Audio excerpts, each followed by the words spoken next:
बहुत ही खूबसूरत सा आप लोगों को मैं सोहर गीत सुना रही हूँ। लाली पलंग बैठी रुक्मिणी कृष्णा से बोलई, कृष्णा से बोलई हो, स्वामी गया तू राधा के से जरिया हमई बिसराय, हमई बिसराय हो। काऊ कहू रानी रुक्मिणी के तोहरी मति मारस के, तोहरी मति मारस हो। रानी आज देख गए मधु बनवात अपने गोपिन संग, अपने गोपिन संगे हो। सुन के खरौआ श्री कृष्ण त राधा के महल गए, राधा के महल गए हो।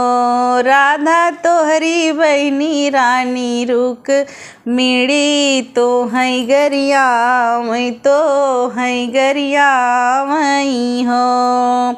एक गोड़ धरैया अंगनवा दूसर दर वजवा, दूसर दर वजवाऊ हो। रामा तीसर गोड़ धरी ओ बरियात रुक्मिणी से बोलई, रुक्मिणी से बोलई हो।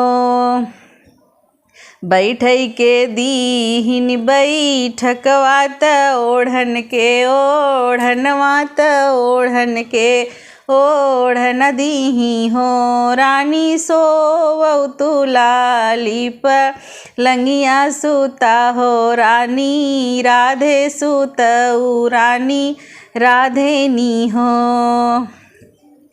अगिया लगई तोहरे बैठक बजर परई, ओढ़ना बजर परई ओढ़ना हो। रुक्मिणी तोहरा के मती के भी गाड़ सी हमई गरी आयु, हमई गरी आयु हो। बहिनी कब हम तोहका गरी आए त कब गरी आए हो।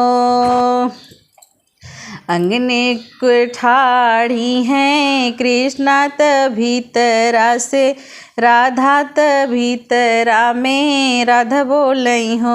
रुक्मिणी बजिनी कर तू हनवा तू राधा गरी आयु, तू राधा गरी आयु हो।